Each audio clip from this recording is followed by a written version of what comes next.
Acá cuando dice que vas a priorizar a cero, ¿qué quiere decir? Esto es el filtro de prioridad. Es la prioridad de las interrupciones que vos vas a atender. Vas a atender las interrupciones que tengan un número menor que este, pero como 0 es la máxima prioridad, y esto querría decir que no vas a atender ninguno y ya tenés otro mecanismo, es todas. ¿Sí? Bien. Y ahora tengo una... Con eso creo que se termina. Y tengo una duda que me surgió. Estaba preparando un apunte. No va a ser para ustedes, va a ser para el año que viene. ¿Cuándo estiman que se inventó el mecanismo de interrupción? ¿Hace cuánto tiempo los procesadores tienen interrupción?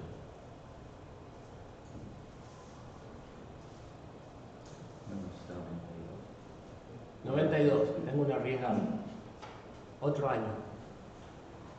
88. 88. También 2000 para... Del 2000 para acá. Sí.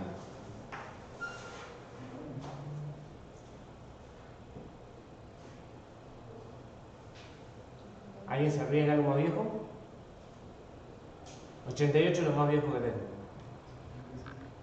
¿Cuándo se inventó la computadora? Más o menos como la conocemos. O sea, no estoy hablando de computadoras mecánicas que existieron. No. Hablando de computadoras eléctricas. Como con el microchip y esas cosas. 4004. Antes. El 4004 no es ni más ni menos que llevar a una pastilla lo que ya existía. El 4004 no inventa la computadora. El 4004 sintetiza en una pastilla, o sea, en un solo chip de silicio, lo que antes era una placa, así grande. Y lo que antes de la placa era un armario. Así. Todo eso ya existía antes. ¿Tiene idea de qué año, más o menos? ¿En qué década? 50, 60. 60, 50. Del 43 al 46. La ENIAC 1, que es la primera computadora eléctrica. Las interrupciones, sin la bolilla, se introducen en el 51. En el 51 se introduce el concepto de trap, como lo vimos nosotros, una excepción por software. ¿Sí? Estoy ejecutando software y tengo un error. De hecho, en general, el primer error que se puso ahí es división por cero. ¿Sí? Porque esas computadoras sumaban, restaban, multiplicaban y dividían y no más. En el 54, 3 años después, se introduce el concepto de interrupciones para gestión de I/O. O sea, interrupciones como lo vimos nosotros, casi. En vez de interrupciones como lo vimos nosotros, todo el mecanismo de interrupción completo, con prioridades, vectorizado, máscaras y demás, se propone en el 57. Por un señor que deberían haber escuchado nombrar ya más de una vez, que es Dijkstra. ¿Sí? Él propone en el 57 el sistema de interrupciones como una alternativa a los saltos condicionales. Si lo piensan un poco, una interrupción es un salto a una subrutina, pero disparado por hardware y no por software. Entonces, en vez de llamar usted a la subrutina, el control hace la misma secuencia que una llamada subrutina, pero por hardware. ¿Sí? La secuencia de pasos con la que se implementa la interrupción es la misma con la que se implementa un salto. Es muy parecido. ¿Sí? Ese enfoque está propuesto en el 57. Y fíjense un detalle también interesante. En el 54 se arma la primera computadora portátil. Un tráiler de 12 toneladas y el otro de 8 toneladas. O sea, 20.000 kilos. Era la computadora portátil. Para que se den una idea de lo que eran las computadoras anteriores. Ninguno de los conceptos que usamos son cercanos a nuevo. ¿Escucharon hablar de memoria caché? ¿Saben más o menos qué es? Una solución al problema de velocidad. La memoria caché lo van a ver muy detenidamente en la arquitectura del computador, la materia que sí. Y yo le decía a Nico que aproveche y le ponga un año. El concepto de memoria caché es del 67, del 68, una cosa así. ¿Sí? En las PC llegó en el 95. Pero el concepto, y en las máquinas grandes ya estaba implementado. ¿Sí? Y muchas de las cosas que nosotros vemos en los procesadores chicos que van llegando ahora son conceptos viejos. Simplemente antes era muy caro implementarlo. Lo que permitió la miniaturización es traer conceptos de máquinas grandes a máquinas económicas. ¿Sí? Antes, un microcontrolador tenía una entrada de interrupciones y había que hacer un poco maravilla. Hoy tiene 240 entradas y sobra. ¿Sí? Eso es lo que sí sucede. O sea, con el tiempo lo que van bajando son conceptos que antes estaban reservados a máquinas muy grandes, muy costosas, van bajando a máquinas muy económicas de menos de $1. Pero los conceptos no son nuevos en general.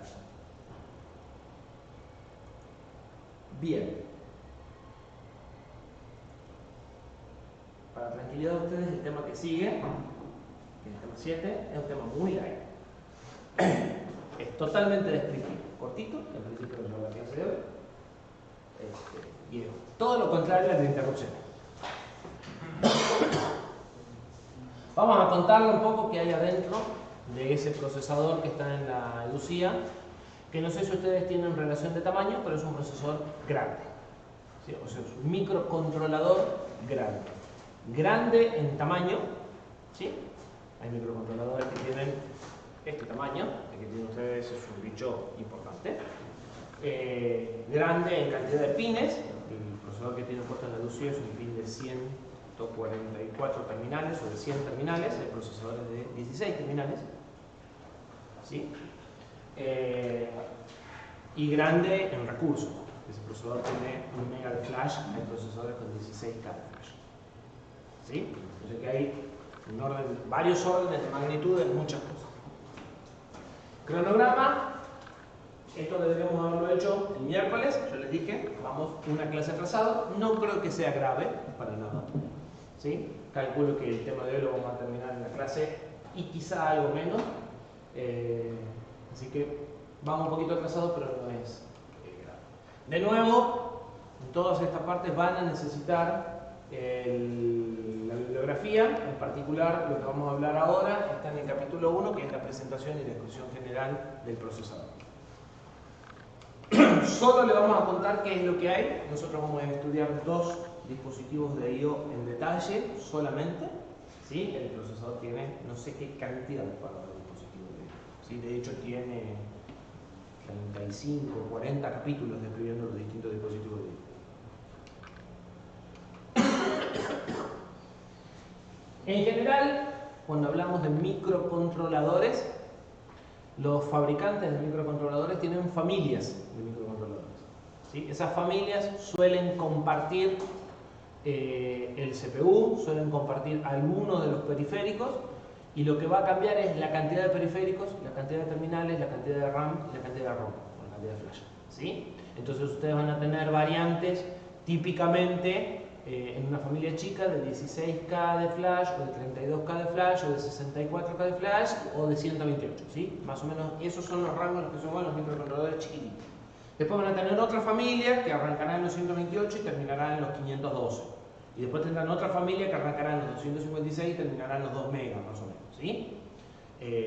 Cuanto más grande es el procesador, más memoria va a tener, más dispositivos va a integrar, más terminales va a integrar. Es muy poco probable encontrar un procesador con 2 megas de flash con 16 terminales, porque básicamente no tienen suficientes elementos de entrada y salida para hacer un programa tan largo, ¿se entiende? Y por el otro lado es muy difícil encontrar un procesador de 16K de flash con 120 terminales, porque de vuelta no le va a alcanzar el programa para manejar esa cantidad de entrada y salida.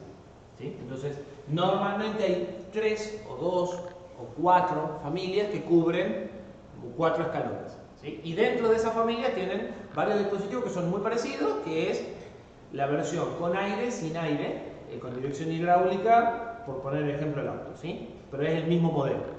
En el caso de NXP, la familia es la 413. ¿Sí? Entonces está el 4337, que es de nosotros, el 4338, el 4336, el 4339, el 4340, ¿sí? Los últimos dos van a decir de qué miembro en particular estamos hablando, y eso va a fijar tamaño de flash, cantidad de RAM, cantidad de dispositivos, de I/O y demás. Tipo de encapsulado. La idea de esto es que ustedes, si se quedan cortos con un procesador, pasen al que siguen teniendo muy pocas variaciones. ¿Sí? En general muchos de estos incluso son compatibles pata a pata. Sacan uno, ponen el otro y no cambian nada. Cuando cambian de familia ya no es tan sencillo. Todos los 4337 tienen más o menos los mismos módulos. Cada uno de esos módulos se van a configurar por registro de control y estado, igual que manejábamos el SysTick, igual que manejábamos el temporizador que habíamos armado nosotros. Pero algunos de esos dispositivos pueden tener 300, 400 registros de control y estado. ¿Sí? Algunos dispositivos son muy complejos. Todos van a necesitar una rutina de configuración inicial que la pondrán en el proceso de reset y que en muchos casos el fabricante les va a dar o el código o el algoritmo, ¿sí? Sobre todo si son dispositivos complejos. Estos son los módulos que componen al procesador. El procesador que nosotros tenemos tiene dos núcleos, o sea, es dual core. Y es dual core asimétrico. Es decir, los dos procesadores no son iguales ni tienen las mismas capacidades. El procesador con el que ustedes están trabajando cuando programan en general la placa es un Cortex M4, que es el procesador más poderoso de la pastilla. Pero tiene un hermano menor que es un procesador Cortex M0. ¿Sí? Los dos procesadores comparten memoria y dispositivos. O sea que ustedes pueden gestionar un dispositivo desde un procesador y otro dispositivo desde otro procesador. ¿Sí? La idea de eso es mandar en general, por ejemplo, el procesador M0, los procesos que son críticos en tiempo, y en el M4 dejar las cosas que no son tan críticas en tiempo si están trabajando en sistemas críticos, en sistemas en los que la respuesta no puede fallar. ¿Sí? Acá tiene una tabla con algunos de los componentes, con las distintas cantidades de flash, de RAM, si tienen soporte para placas de red o no, que es una de las diferencias entre los miembros, si tienen soporte para USB o no, si tienen soporte para pantallas de LCD y si tienen soporte para memorias de tarjeta, para tarjetas de memoria SD, ¿sí? Interfaces especializadas. Fíjense que el 4337 tiene casi todo, es uno de los más grandes de la familia.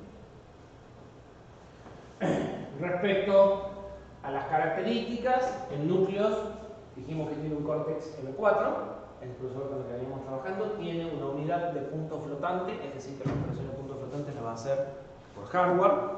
Si ustedes no tienen una unidad de punto flotante por hardware, el compilador les va a proporcionar, en general, el C, una serie de rutinas para hacer el punto flotante por software. Pero estamos hablando de que algo que lleva 32T puede pasar a demorar 200, 250T. ¿Sí? Cuando hacen la rutina de punto flotante por software. Es una de las razones por las cuales en los sistemas de video en general no se usa punto flotante. En estos casos pueden usarlo porque tiene muchísima más aceleración. Además de eso, este procesador, como les había dicho, puede correr hasta 204 MHz. Nosotros normalmente lo vamos a estar usando en 80. Tiene un sistema de reloj, que es el que está acá, que les va a permitir generar distintos valores de frecuencia. El consumo del procesador va a depender, entre otras cosas, de la frecuencia. Entonces, cuando ustedes están alimentados con baterías y no quieren consumir mucha potencia, una de las técnicas que se usa es bajar la frecuencia y hacer las cosas más lentas. ¿Sí? El consumo depende del cuadrado de la frecuencia, o del cubo de la frecuencia, no me acuerdo bien, del cuadrado. Entonces, bajar la frecuencia un paso puede ser una gran cosa. Entonces, una alternativa a hacer algo rápido después de dormirme es hacer eso más despacio. Entonces, ustedes van a poder controlar los valores de frecuencia. Nosotros normalmente no nos metemos, esto es uno de los módulos más complejos que hay, la generación de reloj. Tiene el problema adicional de que si se equivocan en la configuración, el procesador se frisa. Entonces, hacen la secuencia y si hacen un paso mal de la secuencia, llega a un lugar y se muere. Hay que volver a empezar y probar, o sea, es un módulo bastante engorroso de sacar andando, porque si no dejan que las señales del reloj se estabilicen y entran al procesador señales del reloj que están fuera de la frecuencia, el procesador deja de funcionar. El tema del reloj en el procesador es algo muy sensible. Entonces nosotros normalmente lo dejamos como arranca, el procesador arranca por default en 80 MHz. Tienen los dos núcleos un ENVI, para gestionar las interrupciones de cada uno de los dos núcleos. Tienen todo un sistema de gestión de energía, que lo vamos a contar un poquitito después. ¿Sí? Todo esto es la parte de generación de audio, de generación de reloj y de consumo de energía, porque el consumo de energía está muy asociado a la parte del reloj. Para bajar el consumo de energía o para invernar, lo que se hace es cortar señales de reloj a determinados módulos. ¿Sí? Entonces las alternativas para ahorrar pilas son o bajar la frecuencia del reloj o cortar la señal del reloj en determinadas áreas. Tiene una oferta bastante amplia de temporizadores que le van a permitir medir tiempos, medir señales y generar señales. ¿Sí? Es una de las funciones que se usan mucho en los microcontroladores. Además de la memoria, tiene una oferta también enorme de módulos de comunicaciones. ¿Sí? La mayoría de estos son interfaces de comunicaciones especializadas. A Internet ya la conocen. A USB la conocen, la van a conocer mejor, pero la conocen. I2C, I2S, UART, SPI, CAN, son todas normas de comunicaciones que se usan mucho en el ámbito de los microcontroladores y de los sistemas embebidos. Algunas vienen de las PC viejas, como UART. UART es, no sé si escucharon hablar del puerto CRS-232, unos puertos grandotes con los que se conectaban un modem para hablar por teléfono o computadoras hace mucho tiempo, cuando yo tenía la edad de ustedes. Ese puerto se sigue usando, se le sacaron algunas partes de la especificación que eran muy engorrosas, pero la forma de transmitir datos se sigue usando hasta el día de hoy, ¿sí? Que es el puerto UART. Otros son más nuevos y fueron surgiendo con el tiempo, como el I2S, que es un puerto dedicado a transmitir audio, por ejemplo. El I2C es un puerto, es un bus destinado a conectar distintos chips. Sirve para poder manejar chips en forma simple, es un bus de solo 2 líneas. Se usa mucho para memorias, para acelerómetros, para giróscopos, todo ese tipo de cosas suelen estar conectados por este tipo de buses. CAN es un bus muy similar a este, pero CAN es un bus que viene de la industria automotriz y es un bus muy robusto en el que hace ruido. Está pensado para que tenga fuertes interferencias electromagnéticas y no tenga problemas. Entonces, las especificaciones eléctricas de este son muy diferentes a las de este. Este es un bus que no puede extenderse mucho más de los 20-30 centímetros. Este es un bus que está pensado para extenderse alrededor de los 20, 30, 50 metros. ¿Sí? Entonces, por eso vienen algunas diferencias. Este es el bus que se usa para dialogar con las tarjetas SD, que genera una comunicación de bus, digamos. ¿Sí? Y por último, entradas y salidas analógicas. ¿Sí? Es normal encontrar entradas analógicas en casi cualquier microcontrolador. No es normal encontrar salidas analógicas, porque las salidas analógicas en general las van a reemplazar por modulaciones de ancho de pulso. Ustedes todavía no vieron.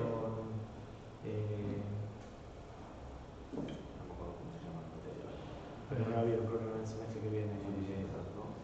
No, Fundamento de telecomunicación. Sí, eso se llamaba I3. Ahí van a ver lo que es modulación de ancho de pulso. La modulación de ancho de pulso es una alternativa a las salidas analógicas. Entonces se suele usar mucho más esa opción que la de un DAC.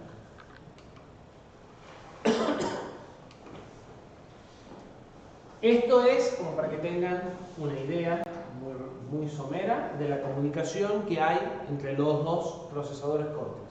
Los dos procesadores Cortex comparten memoria. Es decir, que pueden comunicarse a través de variables compartidas de un programa con el otro. O sea, un procesador puede escribir en una dirección y el otro procesador puede ir y leer esa variable en esa dirección. Además de eso, incorporan algo parecido a lo que vieron en el práctico anterior, si no me equivoco. Ustedes ya rindieron el práctico de mapas de memoria, ¿verdad? El miércoles. Sí. Y vieron la conexión de dos procesadores a través de un registro compartido en el mapa. ¿O estoy equivocado? Esto lo conectó un dispositivo. No era un dispositivo, era otro procesador que había que conectar. ¿O estoy equivocado? El de la práctica. Sí, el que dictaron. No, ¿No lo dictaron? no. Ajá. Ya no me caña. No, el que tenía que dictar. El que tenía que dictar era el procesador. No. Ajá. Ya voy a averiguar por qué. En la práctica, el objetivo era enlazar dos procesadores. ¿Cómo se hace para transferir un dato de un microprocesador a otro microprocesador que comparten un base? ¿Sí? Que no se pueden enganchar los dos bases así alegremente. Ahí no conectan D con D y A con A y anda, porque como los procesadores son maestros, no pueden conectar dos maestros a un base. ¿Sí? Entonces era una idea básica de algo parecido a esto. ¿Sí? Que es lo que tienen los dos procesadores. Entonces, este procesador puede escribir en este dispositivo, perdón, puede escribir en este dispositivo órdenes, ¿sí? Este se entera de que lee esas órdenes y este puede escribir respuestas y este lee las respuestas, ¿sí? Entonces tienen como unas memorias de doble entrada donde uno puede escribir y el otro puede leer, y lo que hace esto es simplificar el proceso de sincronización, porque sincronizar las variables compartidas es difícil porque un procesador no sabe qué está haciendo el otro, o sea, son totalmente asincrónicos la ejecución de los dos procesos. ¿Sí? ¿Profe? Sí. Y si hay un microprocesador que es esclavo del otro, ¿no se puede programar ese para que atienda las interrupciones mientras el... Sí, pero en cualquier caso, después te va a tener que pasar los resultados. Claro. Te va a tener que decir terminé, o ya está, o el valor, o sea, suponete que vos por interrupciones recibís un bloque de datos y querés calcular el promedio. Bueno, aquí tiene el promedio, te tiene que decir el promedio es este. O sea, de alguna forma tiene que haber comunicación entre el esclavo y el maestro. Claro. ¿Sí? Pero serían más o menos en eso. Exactamente, pero ojo, esa comunicación muchas veces termina en una interrupción. Lo que pasa es que en lugar de atender las 200 interrupciones del bloque de datos, voy a atender una para todo el resultado. ¿Sí? Pero de la interrupción en general no se hace. Lo que haces es vos estar más desocupado. ¿Sí? Cuando se pone un procesador esclavo, lo que se hace es delegarle tareas completas para vos ganar tiempo. Que lo vamos a ver en un par de temas adelante, de vuelta cuánto tiempo insumen las interrupciones y cómo impacta en el resto de cosas que tenés que hacer. Porque vos sabés, no es lo mismo estudiar sin interrupciones que estudiar que te interrumpa cada 10 minutos. Bueno, al profesor le pasa lo mismo. La tasa de ejecución y la cantidad de cosas que va a poder hacer no van a ser las mismas. ¿Sí? Entonces, para eso, contratás un ayudante. Básicamente esa es la idea. Bien. Ya lo hemos dicho, hay dos procesadores asimétricos.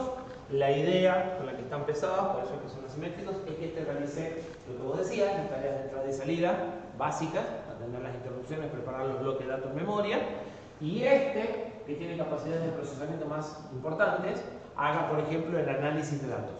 Entonces, en un esquema como el del parcial, el que toma los datos de la DC es este, y el que busca el cruce con cero es este. ¿Sí? Para dar un ejemplo sencillo de cuáles son más o menos las responsabilidades que se le enfocarían. Para eso no tenemos un bus como vimos nosotros, sino que tenemos un esquema un poquito más complejo. ¿Sí? Cada procesador tiene uno solo, pero este tiene 3 conjuntos de bases. Y las memorias están separadas en bancos y hay como una especie de matriz. Entonces, eso permite que este procesador pueda entrar a esta memoria y este a esta al mismo tiempo. Si el bus fuera uno solo, ¿sí? Si yo tuviese un esquema como vimos, digamos nosotros, donde esto es el bus, acá tengo la memoria, acá tengo el M4 y acá tengo el M0, y esto es el conjunto de database, data y data control. Por acá solo se puede hacer una transacción por B. Es decir, que sistemáticamente o este va a leer la memoria o este va a leer la memoria. La mayoría de las instrucciones de estos bichos demoran un T. Es decir, que están leyendo memoria flash todo el tiempo. En este esquema uno trabaja y el otro mira, no hay otra opción. Entonces la solución es ponerle bases individuales a cada uno y armar con lógica adicional, con costo, porque esto cuesta plata, un esquema de interconexiones para detectar si este quiere leer en una memoria y este quiere leer en la otra, aislarlas a las dos memorias en ese momento y permitir dos transacciones. Si los dos quieren entrar a la misma, va a haber una colisión, uno va a trabajar y el otro va a tener que esperar. ¿Sí? Entonces en el bus se va a agregar, en el control bus se va a agregar una señal para saber si ustedes pueden hacer la operación de bus o si tienen que esperar. ¿Sí? Si tienen que esperar se va a pausar todo hasta que puedan hacerla y de esa forma van a poder coordinar quién accede al bus y quién no. ¿Sí? Más o menos se dan una idea de cómo es el esquema. Cosa muy importante, fíjense entonces, es asignar memoria separada para cada uno de los procesadores.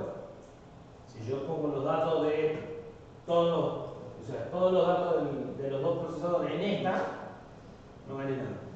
Por esa razón, la ROM se va a dividir en dos bancos para que ponga el programa de cada una de las ROM, de cada uno de los programas en ROM diferentes, y la RAM se va a dividir en más espacios. Fíjense que la RAM está fragmentada en varias partes.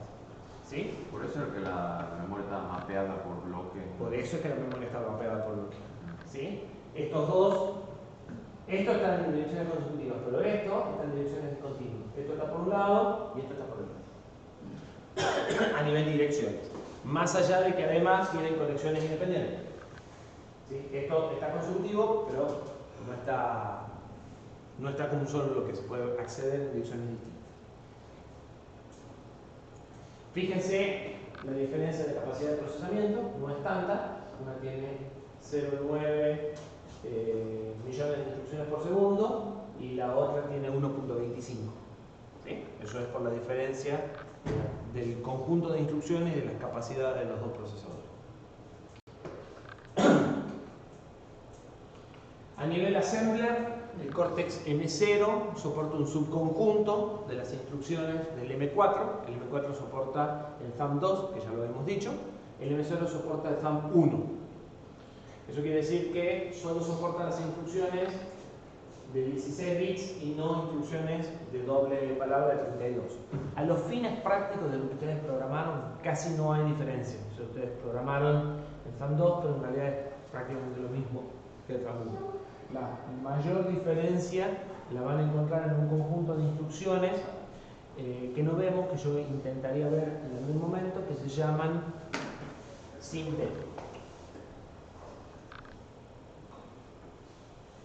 ¿Qué quiere decir? Single Instruction.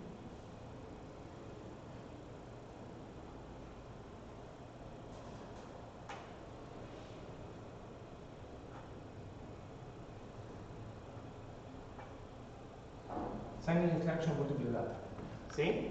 Eso quiere decir que una instrucción procesa varios datos al mismo tiempo. Les cuento la esencia muy básica. Ustedes tienen una ALU de 32 bits. Necesitan sumar un montón de datos de 8 bits. ¿Cómo lo hacen hoy? De 8, no de 16, no de 16, de 8, más chiquito todavía. Tienen que sumar un vector de elementos de 8. 256 entradas de 8 bits. Apuntan a un elemento de 8, lo cargan en el registro, apuntan al elemento de 8 que sigue, lo suman, al 8 que sigue y lo suman.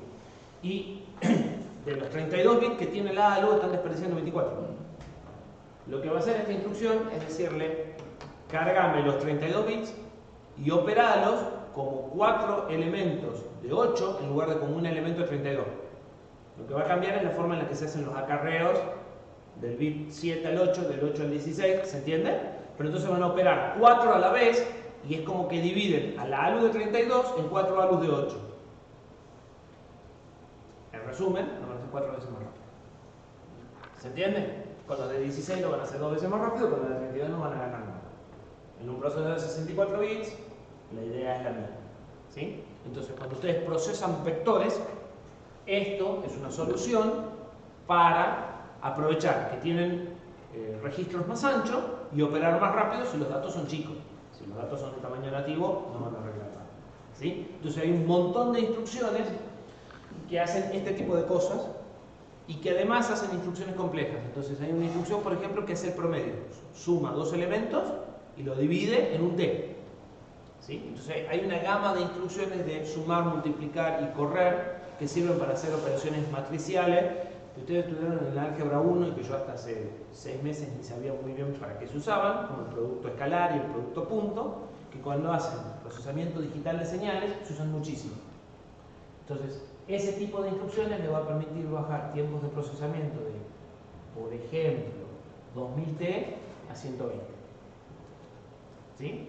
Ese tipo de instrucciones solo lo soportan los MQTT. ¿Sí? Y es un conjunto muy grande de instrucciones porque son instrucciones especializadas. ¿Sí? Ese tipo de instrucciones normalmente se llaman instrucciones DSP, Digital Signal Processing, procesamiento digital de señales. Y se usan en lo que es procesamiento de audio, procesamiento de imágenes, todo lo que es procesamiento de señales. Entonces, el FAM2 es compatible con el FAM1, es decir, si ustedes escriben código en FAM1, corre el FAM2 sin modificaciones, porque básicamente lo que hace es agregar este conjunto de instrucciones y las otras las mantiene igual. Bien. Memoria, dos bancos de memoria flash, dos bases rápidos, independientes. Eso les va a permitir poner en una programa y en otros datos fijos, ¿sí? O programa para una y programa para otra, y se pueden leer en paralelo. En el Cortex M4 se pueden leer en paralelo incluso dos memorias.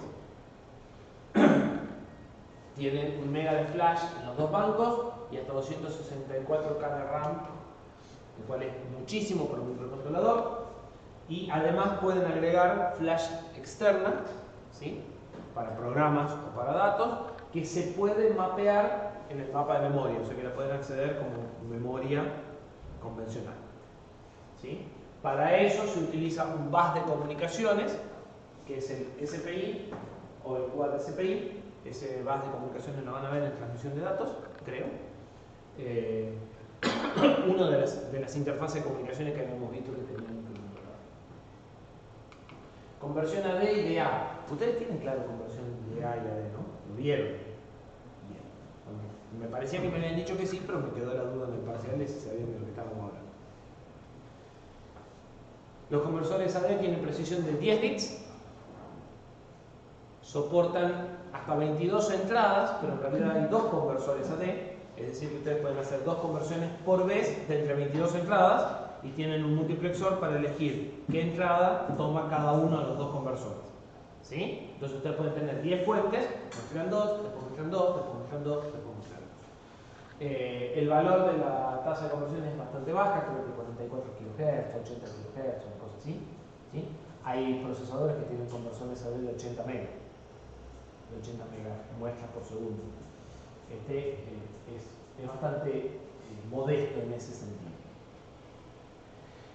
El fin de conversión, el proceso de conversión AD saben que es lento, ¿sí? Porque es muestro sucesivo. Y si ustedes quieren precisión, si les interesa mucho la precisión de lo que están muestrando, ese proceso se hace más lento porque se baja la frecuencia en la que se hace el proceso. Entonces, una de las fuentes de interrupciones que van a tener típicamente es el fin de la muestra de AD. Entonces, ustedes van a iniciar el proceso de conversión AD y cuando termine, va a haber una interrupción que le va a decir la muestra ya está disponible, ustedes la van a leer en la rutina y van a disparar un nuevo proceso de conversión. ¿Sí? Eso es una de las típicas fuentes de interrupciones si están usando AD. La otra alternativa, ¿cuál es? Si no quiere usar interrupciones.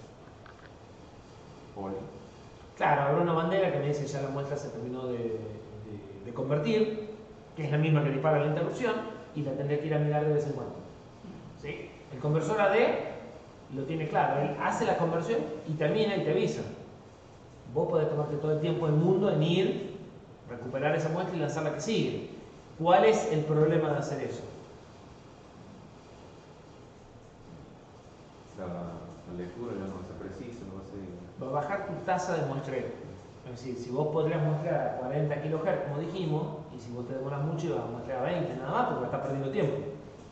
En general, los conversores AD pueden hacer dos cosas. Pueden hacer una única muestra, y vos le tenés que decir, bueno, listo, ya la leí, vamos con la que sigue. O pueden hacer muestras continuas, como el SysTick. Toma una muestra, te dice está disponible y empieza inmediatamente otra muestra. En ese caso, ¿me puedo demorar en atenderlo? No, porque voy a perder una muestra. ¿Sí? Eso es la problemática de interrupciones en general. O sea, es otro ejemplo, pero en general toda la problemática de interrupciones que vamos a analizar va a seguir este tipo de cosas. ¿Puedo? ¿No puedo esperarla? ¿cuánto tiempo puede esperar? Y depende de la tasa que esté muestrando. Si él muestre a 40 kilos, lo voy a poder muestrear en creo que 20 microsegundos, tengo que ir y atenderlo, si no lo perdí. ¿Se entiende el ejemplo palpable de lo que es una fuente de interrupción y lo que es si puedo demorarme en atenderlo o no? Bien. El DAC es combinacional, ustedes escriben un valor y eso sale a nivel analógico, ¿sí?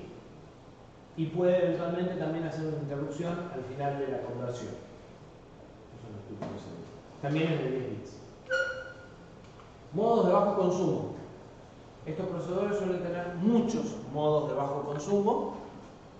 Las diferencias que va a haber entre los distintos modos de bajo consumo va a ser primero lo que consumen de corriente, ¿sí?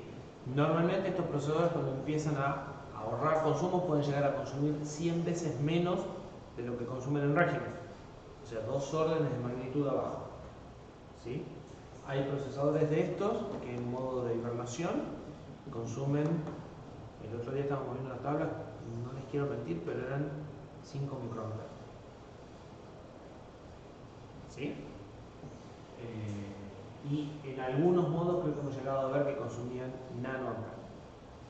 Estamos hablando de corrientes extremadamente chicas. Ustedes pueden elegir en qué modos entran. Ustedes van a elegir en qué modo entran en general con una relación de compromiso entre lo que va a consumir y lo que le va a durar la batería y lo que van a perder. Porque cuando ustedes entran en los modos de consumo, de bajo consumo más agresivos, van a empezar a perder cosas. Por ejemplo, tiempo en reiniciar un módulo. Porque si ustedes apagan un módulo, cuando lo prenden, tienen que esperar que el reloj se estabilice, ¿sí? Ya les dije recién, los cambios de reloj son un tema sensible en el procesador. Los osciladores, ¿ustedes hicieron algún oscilador en uno? No, amplificadores hicieron nada más. Si ustedes ven un oscilador cuando arranca, el oscilador, suponiendo que fuera un oscilador cuadrado, el oscilador no arranca así. O si quieren, arranca así, como lo dibujé yo. Es decir, el oscilador arranca así.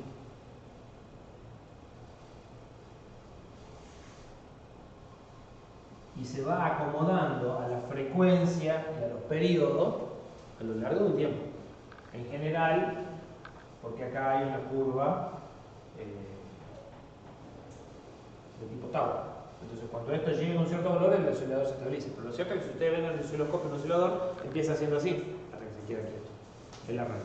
Esas movidas no le gustan al procesador porque pueden hacer que se salga de los rangos de frecuencia y que las señales lleguen antes de tiempo, ¿sí? Y que los flip-flops no conserven los valores y que los pierdan, ¿sí?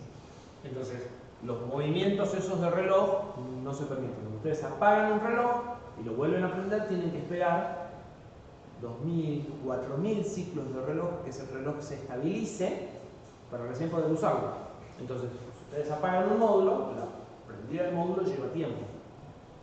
Y los modos más grandes de ahorro de energía, una de las cosas que hacen es deshabilitar la RAM. Entonces, pierden el contenido de la RAM, tienen que volver a arrancar el programa y pierden el estado en el que estaban, o sea, ya no saben qué estaban haciendo. Es como si lo prendieran cada vez. ¿Se entiende? O sea, ahorran mucha energía, pero es como si los desenchufaran a nivel software. Entonces ustedes van a tener que elegir un proceso de compromiso entre qué es lo que quieren perder y qué es lo que quieren ahorrar de pila. O sea, cuánto va a durar la pila, pero qué tan difícil va a ser escribir el software de ese programa. ¿Sí? Entonces, hay distintos modos, pero en algunos no llegan a señales. En algunos simplemente le cortan el clock al procesador, le cortan el clock a algunos periféricos, pero en algunos quitan la alimentación de la RAM y quitan la alimentación de los módulos. Entonces, el proceso es como volver a aprender el procesador de cero, en los modos que más ahora, ¿sí? Como el Deep Sleep, ese todavía mantiene la RAM, pero en el Power Down solo se deja la RAM de un pedacito, se lo deja alimentado y el resto de RAM pierde. ¿Sí? Y fíjense, en la Deep Power Down no guarda nada, se pierden todo el RAM. Lo único que funciona en este es un módulo que se llama RTC, que es Real Time Clock. Es un módulo que está descrito un poquito más adelante, que sirve para mantener la fecha y hora actual del procesador, ¿sí? Ese módulo se puede alimentar con una pila externa. No sé si vieron que tiene un portapila la EduSIA. Bueno, ese portapila es para mantener el RTC, es para mantener el reloj funcionando aunque ustedes lo desenchufen. En ese RTC tienen, además de la fecha y hora actual, 256 bytes para guardar cosas. Bueno, eso es todo lo que conservan en este módulo. Básicamente es como lo mismo que si lo desenchufan. O sea, a los fines prácticos lo mismo que le saquen el USB y la dejen muerta a la placa de EduSIA de ustedes. ¿Sí? ¿Cómo salir del modo bajo consumo? Bueno, depende qué es lo que haya quedado prendido, es cómo van a poder salir. Si lo único que quedó prendido es el RTC, van a tener que programar un despertador, igual que cuando se van a dormir, exactamente igual que cuando se van a dormir. Le van a tener que decir, bueno, son las 10, a las 11 despertamos. El RTC tiene fecha y hora actual, real, calendario, tiene día, mes, año, hora, minuto, segundo y décima. Entonces ustedes pueden programar una alarma, ¿sí? Cuando el reloj alcanza la alarma, va a provocar un reset y el reloj se va a despertar. Si dejaron más módulos prendidos, bueno, podrá ser por una interrupción externa que se despierte, ¿sí? O sea, depende de qué dejen prendido, cómo se van a poder despertar. En el caso del RTC, ese oscilador es un oscilador de muy baja frecuencia, típicamente 32 kHz. En realidad es 32768, una potencia de 2. Tienen que configurarlo y solo ese timer del RTC lo puede sacar del modo más profundo de consumo. Para los otros modos intermedios pueden usar cualquiera de los dispositivos que hayan quedado energizados. Reset. Bueno, la rutina reset se lee desde la flash, ya lo habíamos dicho. En realidad, la rutina de reset puede leer desde la flash o puede leer desde otros lados, tanto el vector de interrupciones como el código. ¿Sí? Hay un modo que por ahí en algún momento van a escuchar hablar que se llama bootloader. Por ahí lo escucharon si alguno metió manos tratando de cambiar un Android de un celular. Son muy pocos todavía. ¿Nadie trató de cambiar el sistema operativo de un celular? El sistema operativo de un celular. ¿Saben que se puede cambiar el sistema operativo de un celular? ¿No? ¿Saben que ustedes pueden compilar el sistema operativo del celular y cargar el sistema operativo que ustedes quieran? Por lo menos lo que usan Android. Android es un proyecto de código abierto. Pueden bajar el código, sacar lo que quieran, poner lo que quieran, compilarlo, cargarlo en su teléfono y usar su propia versión. ¿Sí? Es lo que hacen los fabricantes y es lo que hacen más de un trastornado. De hecho, hay un foro, no me acuerdo ahora cuál es exactamente que yo usé en su momento, Ataca, me suena que es uno, pero hay otro que tiene miles de imágenes de Android compiladas para distintos celulares. Entonces, si el celular de ustedes se quedó en un Android 4.4 y en realidad el procesador les da para un Android 6, pero el fabricante no tenía ganas de compilar el Android 6, es bastante probable que encuentren un loco que se haya sentado, haya configurado el Android 6 y tenga la posibilidad de poner el Android 6 al celular de ustedes que tenía el Android 4. Siempre dentro de que los recursos le den, por supuesto. Es probable que ese software haga muchas más cosas que el Android original y que tenga algún bug también dando vuelta y haga alguna pavada de vez en cuando. ¿Sí? Para hacer eso ustedes tienen que entrar al teléfono en un modo que se llama bootloader. En el modo bootloader lo que van a hacer es, en lugar de arrancar el sistema operativo, van a arrancar una herramienta que les va a permitir cambiar el sistema operativo. Recovery. Modo recovery. El modo recovery es una versión del modo bootloader. Exactamente. ¿Sí? El modo recovery es lo mismo. Lo que haces ahí es entrar a una rutina de booteo alternativa que en lugar de transferir el control al sistema operativo, ¿sí? Genera una interfaz de usuario, en el caso de los celulares, en cosas más básicas es muy limitada, pero entra un sistema limitado que solo sirve para cambiar el contenido de la flash donde está el sistema operativo. ¿Sí? Porque como los celulares no tenemos ROM, tenemos flash, la flash se puede borrar y volver a escribir. Entonces se separa un pedacito de flash para el bootloader y el otro pedazo de flash para el sistema operativo. ¿Sí? Normalmente ustedes arrancan con un vector de interrupciones y entran al sistema operativo. Lo que hacen cuando entran en el modo recovery es cambiar el vector de interrupciones y entrar al otro sistema operativo reducido que es modo recovery. ¿Sí? Para hacer eso en los microcontroladores, lo que existe es la posibilidad de que el microcontrolador lea el vector de interrupciones y el programa desde un bus de comunicaciones. Entonces yo le puedo ir mandando las instrucciones por un bus de comunicaciones y el programa las ejecuta. De esa forma grabo el programa por primera vez. Porque cuando ustedes compran el micro blanco, vacío, no tiene programa.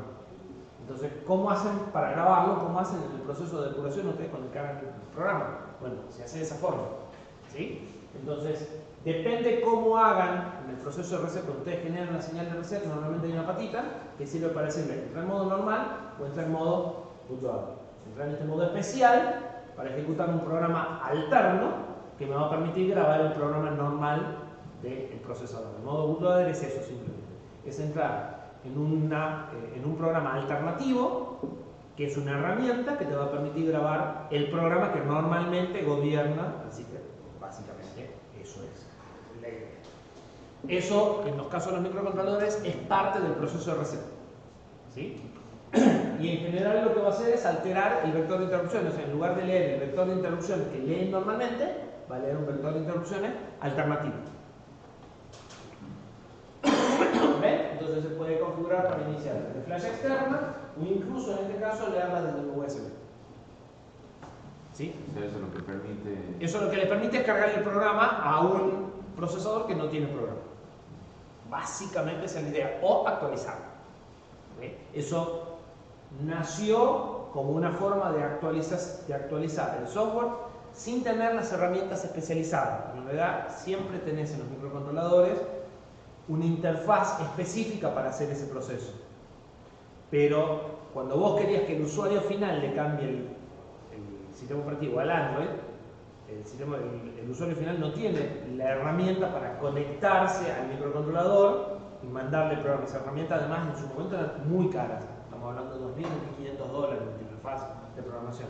Entonces, esto nació como una alternativa a poder cargar el programa sin las herramientas especializadas. Cargar el programa, lo que se dice en campo. ¿Sí? Y se fue popularizando porque es una forma muy sencilla de que los usuarios finales actualicen el firmware de los sistemas de memoria.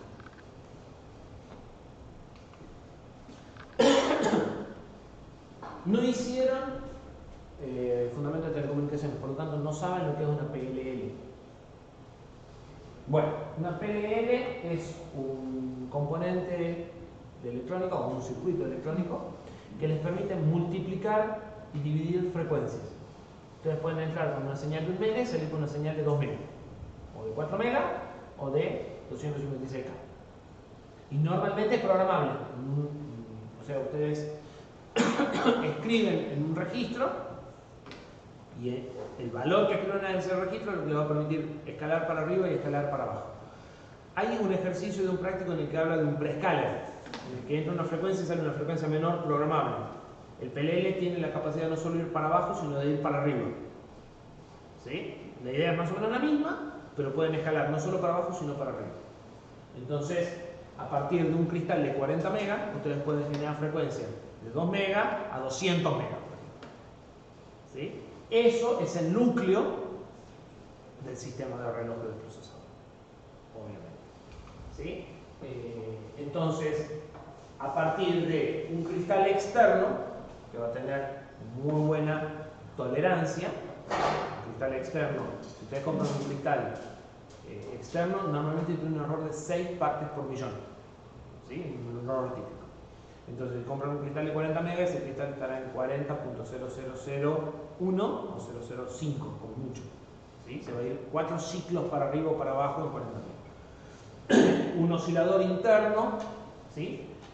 Normalmente se hace con un circuito RC, pero eso tiene un error del 25%. O sea, una monstruosidad frente al 6 partes por millón, no sé cuántos ceros de diferencia hay.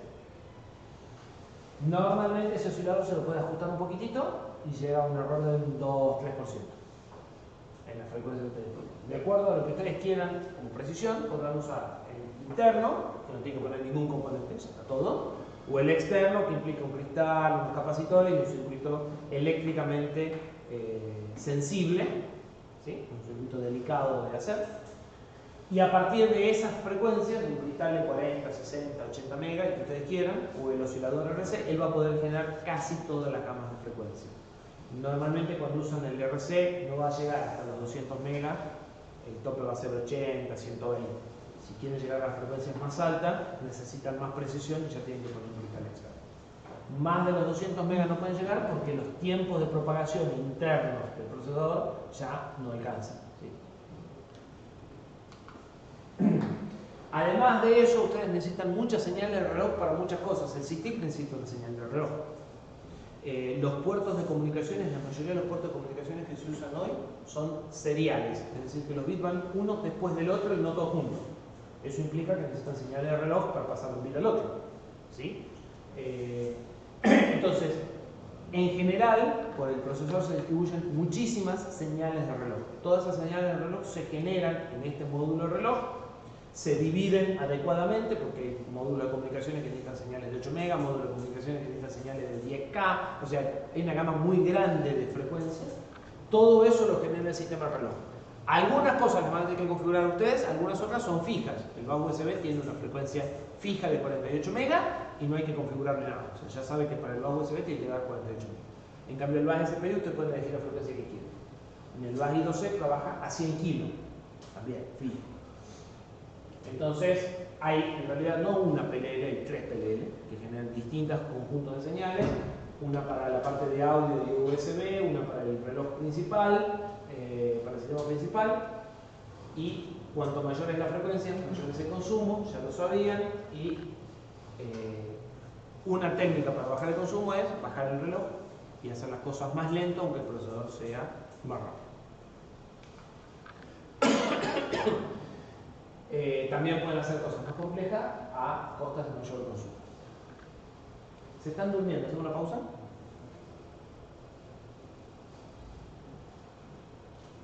Y eso que por lo menos lo habías contado, además, no hay mucho para entender. ¿Cuánto de una foto? Creo que son 21.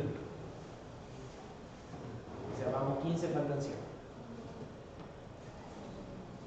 5 minutos se van a olvidar. Sí, 5 minutos se va a olvidar.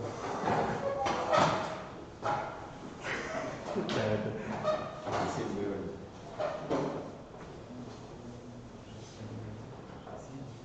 ¿Qué cosa?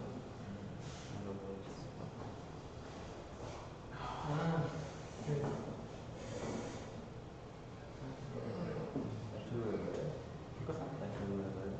Sí. Bueno, pero a lo último van a preguntar de... Salgan a tomar aire por lo menos. Párense y echarle afuera, ¿sí? Porque si no se van a salir de bien, siguen el movimiento y se pierden un poco por lo menos. Es viernes, saludos de octubre, todo muy rápido. A las 8 de la mañana encima, por ahí a las 10, 11 tenemos más. ¿Eh? El lunes es peor todavía. El lunes es más grave.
Bueno, ya les había comentado lo que son los mecanismos de watchdog, ¿sí? Los mecanismos de watchdog se usan en hardware y se usan a veces solo por software puro. Son mecanismos donde ustedes lanzan un temporizador o una cuenta regresiva y la idea es evitar que esa cuenta regresiva llegue a cero, ¿sí? Entonces, o ustedes tienen que completar una acción antes de que esa cuenta llegue a cero, o en el caso de los watchdogs de hardware, ustedes se tienen que reportar, o sea, tienen que volver la cuenta a su valor n, ¿sí? Periódicamente. Sirven para detectar timeouts y sirven para detectar situaciones anómalas, ¿sí? En el caso de hardware, normalmente lo que se hace es se pone un contador como ese que hicimos, alimentado con el sistema de clock.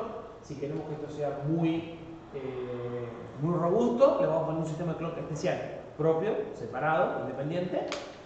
Y tenemos que ir y volver la cuenta al máximo, nosotros, por software, cada X tiempo, ¿sí? Si esa cuenta llega a cero, en lugar de provocar una interrupción, lo que va a provocar es un reset, ¿sí? Eso mismo se puede hacer muchas veces por software. Ustedes configuran la duración y en forma genérica se llaman watchdogs. Son procesos que quedan durmiendo, procesos o hardware que quedan durmiendo, ¿sí? Y que si se despiertan es porque ocurrió algo que no debía, ¿sí? Hay otro watchdog. En este watchdog es más complicado y es una ventana. Yo no puedo llegar ni demasiado temprano ni demasiado tarde, ¿sí? Este tipo de cosas suceden en sistemas críticos. En sistemas críticos, teóricamente el tiempo de respuesta tiene que ser más o menos estable. Entonces se trata de que el lazo no termine ni demasiado rápido ni demasiado lento, o sea que el tiempo de respuesta se mantenga acotado. Entonces puedo programar un watchdog que no solo me va a resetear si me demoro mucho en reportarme, sino también si me reporto demasiado temprano, asumiendo que me olvidé de hacer algo que tenía que hacer, ¿sí? Piensen en que ustedes tienen que hacer una ronda controlando cosas y esa ronda lleva 10 minutos. No pueden venir al minuto y decirme ya terminé, quiere decir que no revisaron nada, ¿sí? Tampoco me pueden aparecer dentro de 2 días porque tampoco me sirve. Bueno, más o menos esa es la idea de este tipo de watchdog. Esto es menos común. El reset llega cuando estoy a cero o si me reporto antes del tiempo. O, bueno, en este caso tenemos una interrupción. Estos modos no están disponibles en general en Sleep. Cuando duermo, todo esto se cancela. Algo que es muy importante en los sistemas de watchdog es que si ustedes quieren hacer que esto funcione bien, ustedes no deberían reportarse al watchdog. Cuando alguien empieza a trabajar con watchdog, normalmente lo resetea cada 2 por 3. Cada vez, y volvemos a la cuenta 0 el watchdog, y volvemos a la cuenta 0. Y hay 16 lugares en el programa donde se vuelve la cuenta a 0. Y eso en general hace que el watchdog pierda valor, porque ustedes se pueden quedar en un proceso de esos reseteando el watchdog. El watchdog se debe resetear una sola vez en el main loop, o sea, en el lazo principal del programa que nunca se acaba, ¿sí? Y el tiempo debería ser suficiente para recorrer la rama más lenta del programa, ¿sí? Como buena práctica. Si lo están reseteando en interrupciones o en cada lugar que entra, no sale o nada más, pierde valor. Ya no sirve para lo que están haciendo. Por eso es que en interrupciones no deberían. Lo que tienen que hacer es mantener las interrupciones cortas, ¿sí? Una de las buenas prácticas ampliamente recomendadas, por no decir algo muy horroroso que no deben de hacer, es mantener las interrupciones cortas. Hacer lazos de procesamiento de datos en la rutina de interrupción es una cosa que no se hace. En la rutina de interrupción tienen que hacer lo mínimo indispensable. Por eso es que es importante tener comunicación entre la rutina y el programa principal, porque a eso que recibieron después lo tiene que procesar el programa principal, ¿sí? Bien. Temporizadores. Hay distintos tipos de timers. Los timers son sistemas de vuelta, contadores, alimentados por una frecuencia de reloj, asociados a comparadores o registros. Eso les va a permitir medir la duración de señales. ¿Cómo lo van a hacer? Bueno, El contador va a venir contando por hardware. Cuando haya un flanco de señal, lo que van a hacer es guardar en un registro el valor instantáneo del contador. ¿Sí? Y de esa forma van a tener en qué momento ocurrió el primer flanco, en qué momento ocurrió el segundo, y van a poder hacer la diferencia entre los dos. ¿Se entiende más o menos la idea?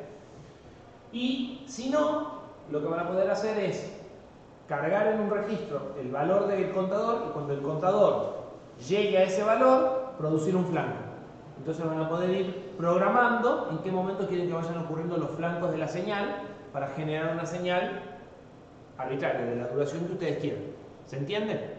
Entonces, básicamente el corazón de todos estos temporizadores van a ser uno o más contadores, uno o más registros, depende de cuántas facilidades quiera, y si quiero manejarlo para generar señales, un comparador. Si quiero para la entrada, simplemente un circuito que cuando haya un flanco memorice el registro del contador. El último tema que vamos a ver es un sistema de temporizadores en detalle, ¿sí? Pero a nivel esencial es eso. Sirve para saber en qué momento llegó un flanco de señal o para generar un flanco de señal en un momento exacto, ¿sí? Con la precisión dada por un contador de hardware y eliminar esa imprecisión de que tengo 12T para tener una interrupción que sucedería si la quisiera hacer por software. ¿Sí? Entonces, sirven para generar señales. Esas señales pueden ser audio, control de motores, etc. Algunos temporizadores, por ejemplo el RTC, sirve para mantener la fecha y hora. También sirve para generar señales, interrupciones periódicas, ¿sí? El CITIC es de esta gama de dispositivos para medir tiempos. Y también están, en definitiva, en este conjunto de dispositivos, siguen la misma estructura, los watchdogs, solo que en lugar de generar la señal, lo que producen es un reset, ¿sí? Pero la construcción básica del dispositivo es más o menos la misma para todos estos.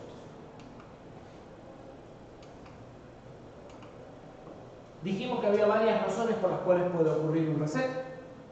¿Cuáles eran las razones por las cuales puede ocurrir un reset? ¿Cuáles se acuerdan? Me las acabo de decir. Reiniciar por software. Habíamos dicho que existía la posibilidad de pedir un reinicio por software. ¿Qué más? Por hardware. Por hardware. Hay una patita externa para pedir un reset por hardware. ¿Qué más? Por watchdog. Le acabo de dar energía eléctrica por primera vez. ¿Sí? Todas esas son distintas razones. ¿Hay alguna otra más que se acuerden o que puedan deducir?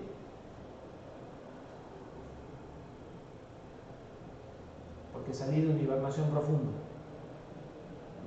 Es un reset, pero no es el mismo reset. Dijimos que en el caso de que estemos usando dormir profundo, tenemos que hacer toda la rutina de reset. Pero por ahí, las rutinas de reset van a cambiar en función de la razón. Entonces va a haber un registro, ¿sí?, del procesador, donde ustedes lo van a poder leer, que va a tener una serie de banderas que le van a decir cuál es la causa del reset. O sea, ¿por qué ustedes están iniciando el programa esta vuelta? ¿Sí? Y esa bandera va a ir cambiando en función de la causa. ¿Sí?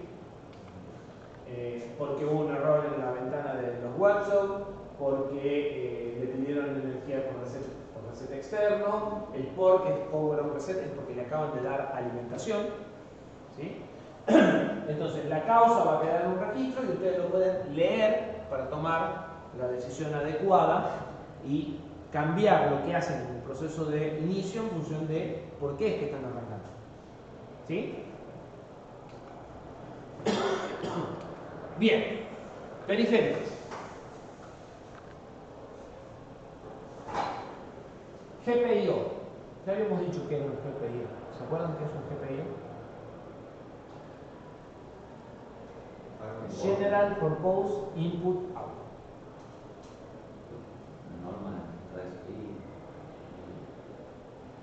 No, es justo la única que no es la norma de comunicación. No, pero dijimos que era GPIO cuando hablamos de los displays en el tema 2. Cuando mostré el reloj, yo les conté que era un GPIO. Hace mucho tiempo, eso no nos contamos. El GPIO es un bit en el que ustedes pueden poner una señal eléctrica en función de lo que escriben en una dirección o leer en una dirección lo que sucede con un bit. Es la materialización eléctrica de un bit de memoria, por decirlo así. ¿Sí?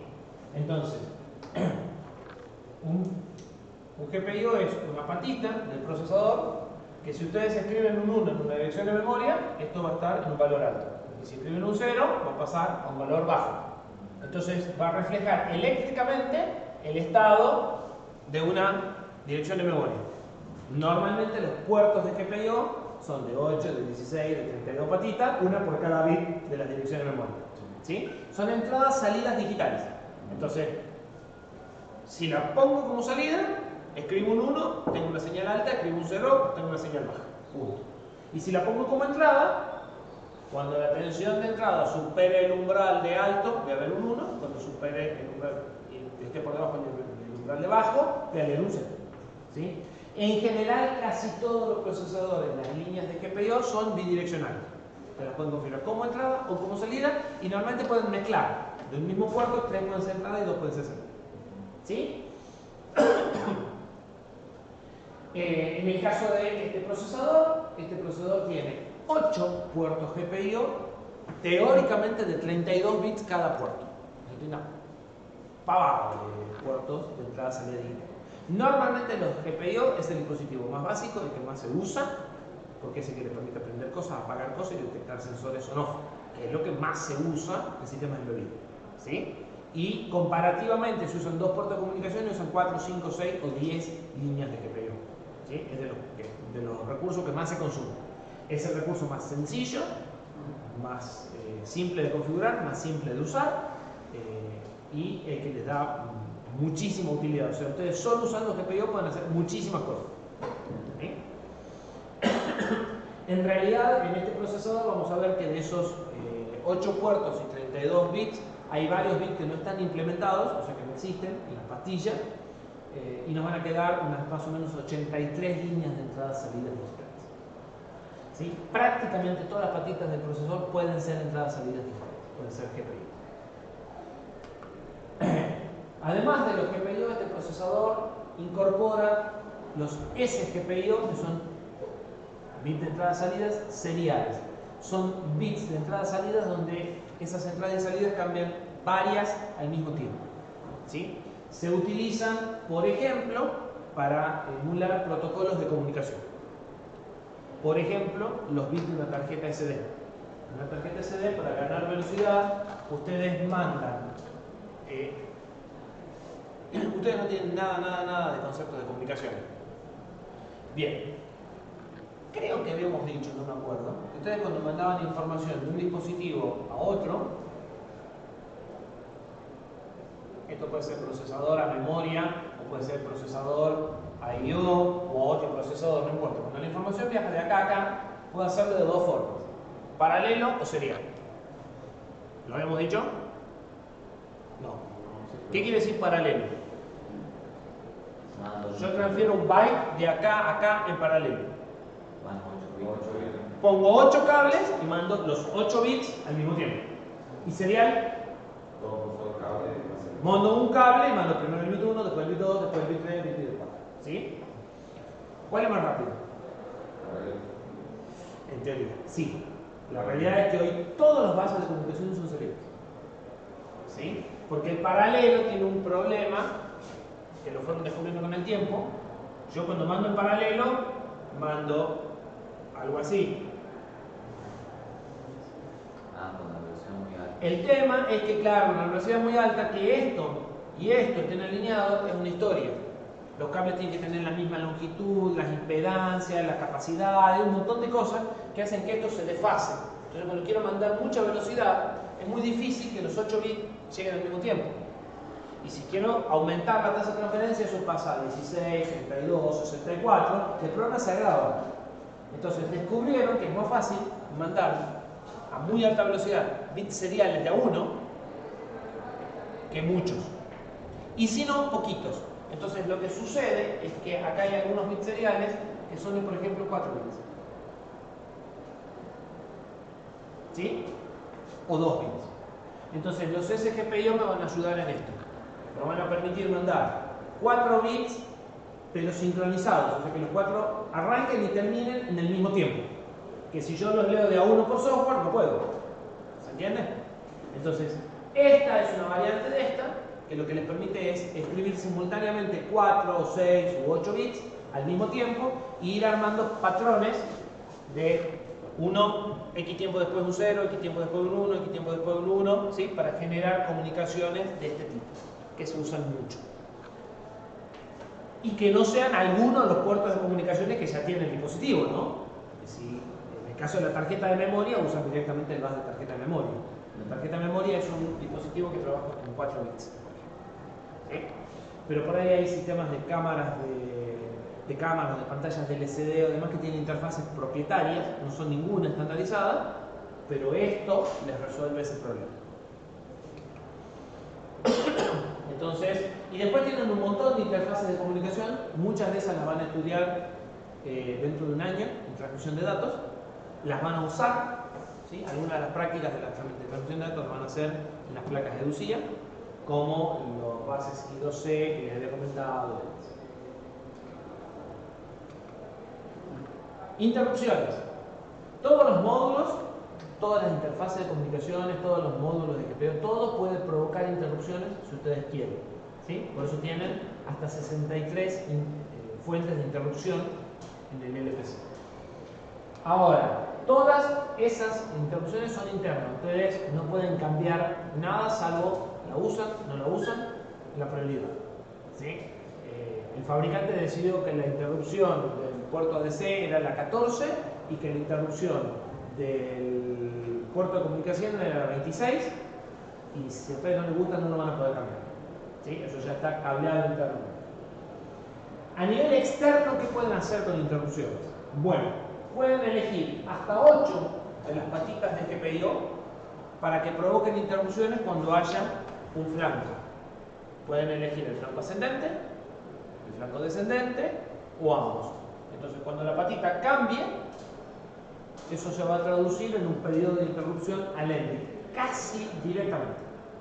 ¿Sí? Entonces es como que les permitiera llevar 8 pedidos de interrupción hacia afuera.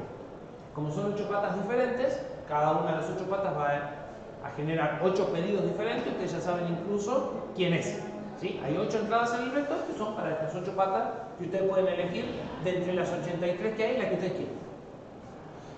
Entonces eso les va a permitir atender interrupciones externas, ¿sí? Reutilizando la parte de los GPU. ¿Sí? Es como si tuvieran acceso a 8 patas del EPI, pero en realidad no las tienen. Hay un módulo al medio que ustedes tienen que configurar y programar, y que les puede permitir elegir cosas como la polaridad, o sea, si quieren que la interrupción sea en alto o en bajo, que el flanco sea ascendente o descendente, y ese tipo de cosas. Además de estas 8, hay 2 interrupciones más que pueden provenir de un grupo. O sea, ustedes pueden agarrar 16 patitas y decir cualquiera de estas que tenga un flanco que provoque interrupción. Pero identificar cuál de las 16 fue va a ser responsabilidad de ustedes. ¿Sí? Y lo tendrán que hacer, por ejemplo, con un polling de software como habíamos planteado. Entonces ustedes tienen fácilmente cómo generar 10 interrupciones. 8 que son individualizadas y 2 que son grupales. Ustedes van a tener que distinguir cuál es el origen real, o por ahí no les interesa, ¿sí? Por ahí les da lo mismo. Estas se suelen usar, por ejemplo, cuando hay teclas. Entonces ustedes tienen el procesador apagado. Cuando alguien aprieta una tecla, cualquiera, el procesador se despierta por una interrupción. Y después lee las teclas, para ver cuál es la tecla que se apretó. En realidad no me interesa quién provocó la interrupción. ¿Sí? Quién provocó la interrupción lo voy a ver con la rutina con la que leo la tecla. Solo me interesa que cualquiera de las teclas que se apriete haya una interrupción. ¿Sí? Ustedes van a poder elegir si quieren hacer un OR, que es lo que venimos hablando, o si quieren hacer un AND. La interrupción va a ser cuando estén todas las teclas apagadas. Bien, si mal no recuerdo, esa es la última. ¿Cómo seguimos? No hoy, con GPIO. Lo próximo que vamos a hacer es estudiar en detalle el módulo de GPIO. Eso les va a permitir, una vez que rindan el práctico de interrupciones, el miércoles que viene, empezar un laboratorio de interrupciones y GPIO. O sea, ustedes van a poder generar una interrupción con una de las teclas de Lucía, generar una interrupción con el SysTick, ¿sí? Y darle forma al reloj que habíamos planteado. ¿Van haciendo algo en sus respectivos proyectos?